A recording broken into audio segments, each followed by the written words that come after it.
గారు జగన్మోహన్ రెడ్డి గారు ఇట్లా ఉచిత పథకాలు ఇస్తున్నారు, ప్రజలను సోమరిపోతులను చేస్తారని చెప్పేసి అన్నాడు కదా చంద్రబాబు నాయుడు. అది ఎంతవరకు కరెక్ట్ అంటారు? ఈ పథకాలనే అసలు సోమరిపోతులు అవుతున్నారో తీసుకొని ఉపయోగపడతలేదంటారు వాళ్ళకి? నిరుపేదలు ఈరోజు కిరాణా షాపులు కానీ లేకపోతే గేదెలు కానీ ఇంకోటి పెట్టుకొని పిల్లల్ని చదివించుకొని హ్యాపీగా ఉంటున్నారు. కులం చూడడం, మతం చూడడం, పార్టీ చూడడం, వర్గం చూడడం అని చెప్పిన దమ్ముండ నాయకుడు ఎవడన్నా ఉన్నాడా? ఎవరున్నారా?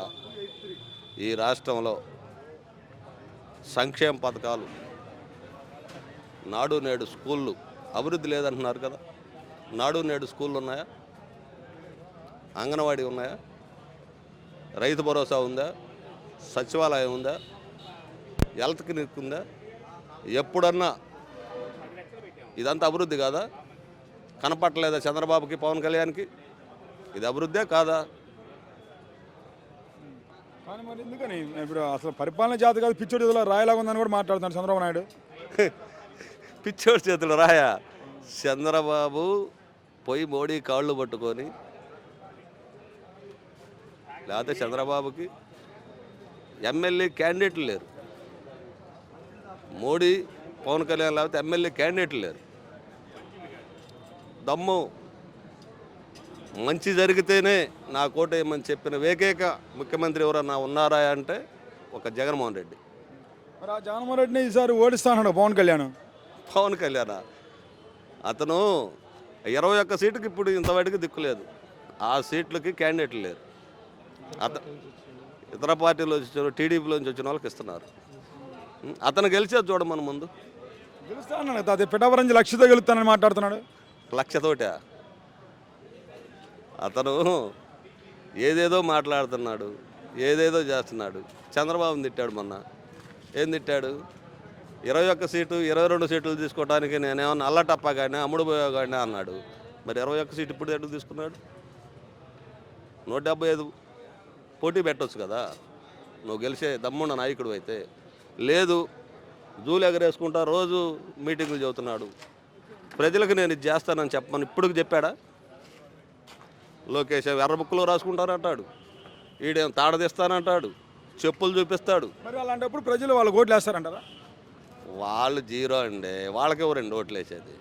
ఎవరు వేస్తారు చెప్పు? సంక్షేమం ఇప్పుడు నేనున్న సపోజు 2 ఎస్సీలకు ఇచ్చా కౌలుకి, వాళ్ళకి ప్రతి సంవత్సరం 13,500 పడుతున్నాయి. వాళ్ళు జీవితంలో ఓట్లు వేస్తారా? వేరే పార్టీకి వేస్తారా? వాళ్ళకి 60,000 చిల్లర వచ్చినాయి ఒక్కొక్కరికి. పొలం లేదు వాళ్ళకి, ఏమీ లేదు. కౌలు రైతు కింద 60,000 వచ్చినాయి వాళ్ళకి. వాళ్ళు వేరే పార్టీకి వేస్తారా?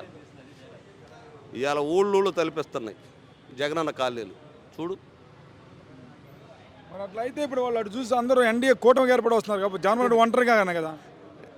ఒకటే చెప్పాడు జగన్మోహన్ రెడ్డి, దమ్మున నాయకుడు, నీకు మేలు జరిగితేనే నాకు ఓటేయమన్నాడు.